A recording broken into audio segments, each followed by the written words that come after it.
Memorial Day weekend, and I just got a call coming up here Thursday night saying that they could come Friday, today, and start excavating for the concrete. So short notice, but yeah, it's getting done today. So that's good. One first step, actually, kind of. So one step closer to the house being built. So concrete will happen in the next, I would say, 3-4 weeks, and then which will give me time to mill up the rest of my posts, my 8x8s. I have 8 cut, and I need 24 altogether, and I can start building this thing. So it's rolling. Hopefully we can get the roof on by fall. Got a real mess for the next, who knows how long, a couple weeks. We're gonna live like this with 3 dogs and rain. Yeah, hopefully it doesn't rain. Hopefully the rains are over. It's been raining for like a week and a half. Hopefully it's done. Otherwise these trenches are gonna fill with water. When you've succeeded in life, you know that when you have a moat around your house, that's being rich. And we got it. And I don't even think it's considered a house anymore if you have a moat. It's a castle. It's nice. It's a little swimming pool. Rudy, come here. Come on. Rudy, come. Come on.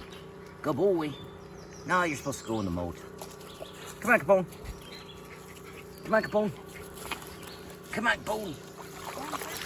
Oh, yeah, there you go. Did you get a raft? Just kind of float around today? Yeah, it's hot enough. Maybe we'll go tubing.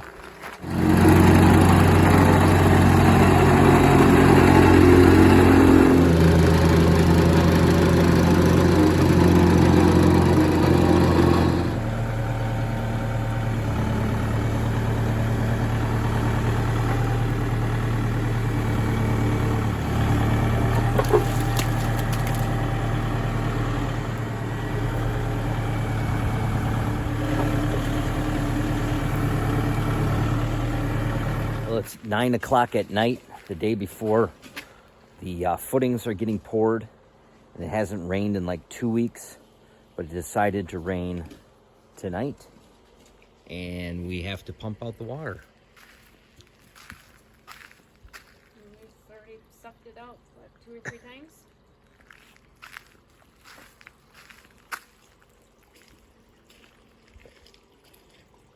Ah, the joys. Trying to channel the water all the way around. So this was completely full.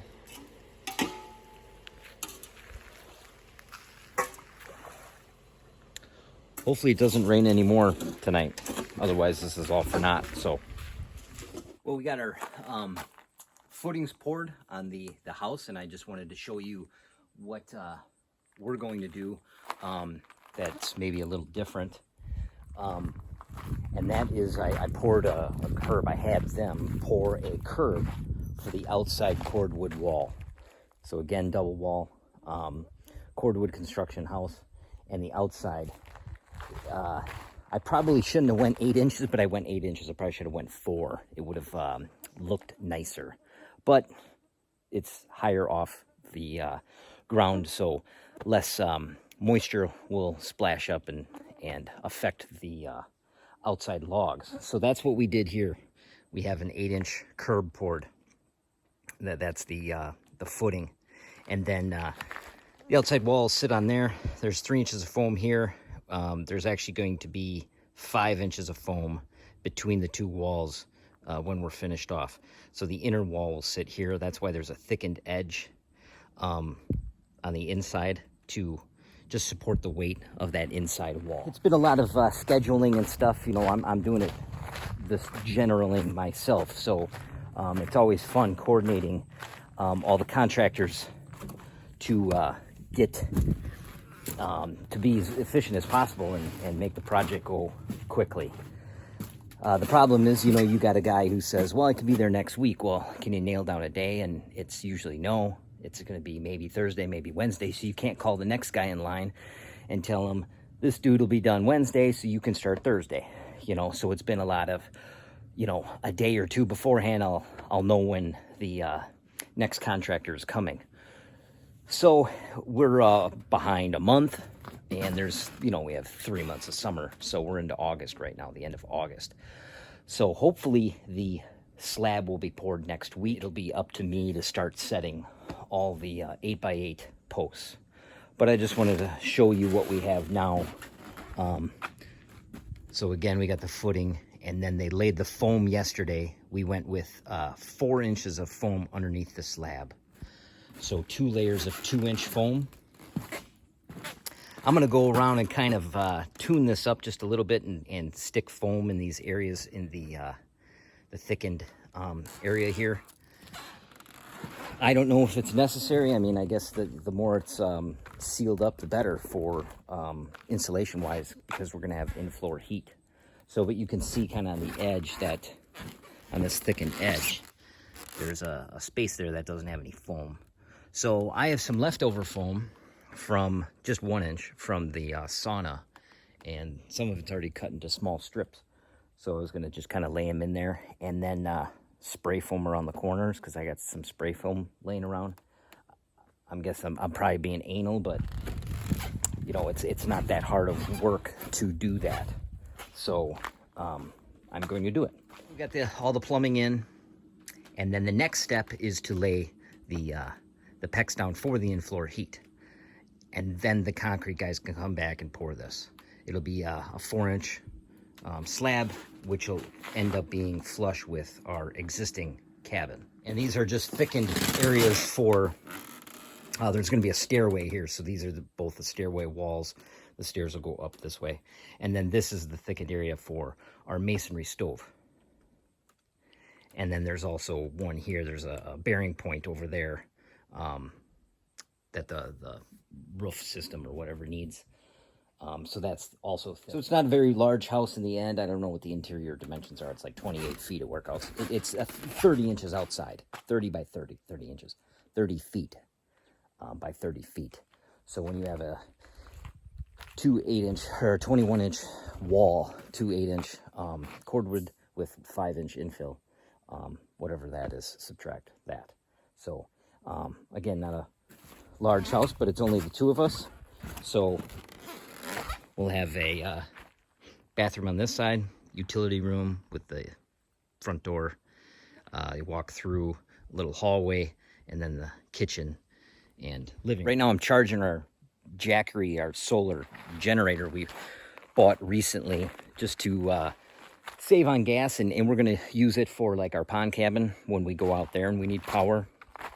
It'll be an easy way to bring power out there and quiet. So we could have did a permanent solar system out by the pond cabin, but I instead bought this Jackery, because then we could, when we need power, we can just bring it out there, or we need power somewhere else, or we go camping, car camping, or whatever.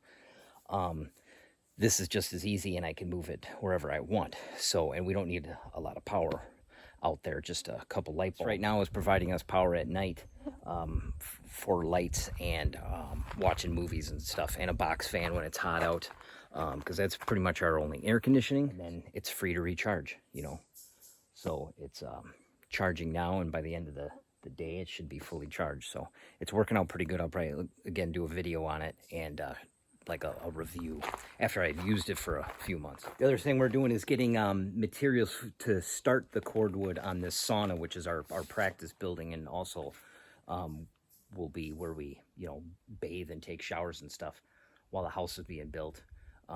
It'll be a nice place in the wintertime to clean up, because it's kind of annoying doing the shower thing in the cabin every day since we're living here now. I did a video a long time ago on what we do in there for taking showers. But so this is our practice building. We need sand, and we also are going to need a bunch of sawdust, lime, type N masonry, cement, and a bunch of newspaper for our concrete mortar mix for between the cordwood. So I'm trying to find areas where I can dump this. So I needed a load of sand, and I'm also going to need a load of sawdust. I also need it out of the way for you know, you have to think ahead months in advance, because I don't know how much sand we're going to need for cordwood, to be honest with you. So this is 2 yards. I'm going to test it out, see how, you know, how much this cordwood on the sauna takes up. And, you know, we might have a bunch left over for the house for next year. So it's going to be sitting here for a while. Ideally, you would want it right by the project, but it's not too far away. Here's the sauna. You know, there's the sand, not too far. I would rather just, you know, set it right here in the yard and have the mortar mixer right next to it. But I don't know what's going on with the yard in the future.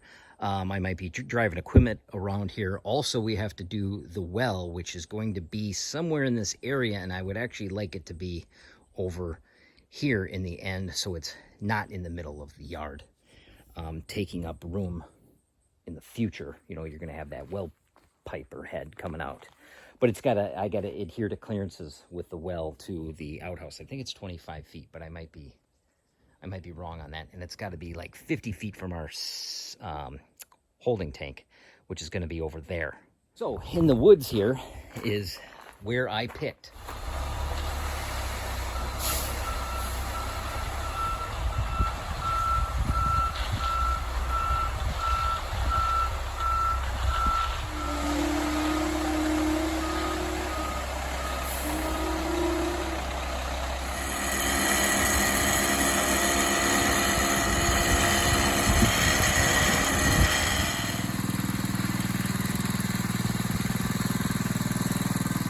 Cordwood. This is the first wall. I'm not sure how long it took us. I think a little, at least 2 hours. 2 hours to do it, and probably 3.5 hours of kind of prepping and getting everything ready and mixed up. Bringing the logs over here. We had to mix the insulation.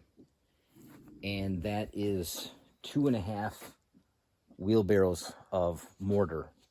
So we actually mixed it 3 different times.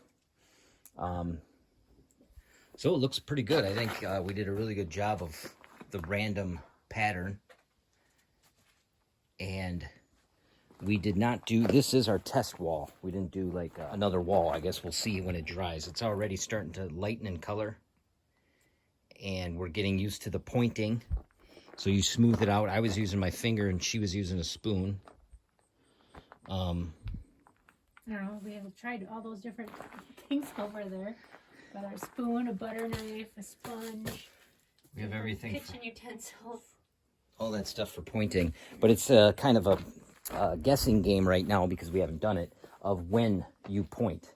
Like how dry the mortar has to be. We noticed with our slurry, all the water kind of goes to the bottom of the bucket when you put the slurry in the bucket, which we will show all this later. I just wanted to do a quick video of our first wall. Water drains in the paper slurry, and so the last mixture of mortar in your wheelbarrow is wetter than the first. It was easier to work with, but if it gets too wet, then it wants to slump. Like if you put it against this wall right here and try to lay it up higher, it'll kind of want to fall down. Well. But if you have it too dry, then it's a little crumbly and it doesn't stick together. So far so good. We'll see next week when it dries, when we come back. Yeah, whether or not our mortar mix is right or it crumbles apart. Yeah, see if it's strong or not. You can see it's kind of rough in spots. You can see the logs are taking on the moisture, but everything will dry out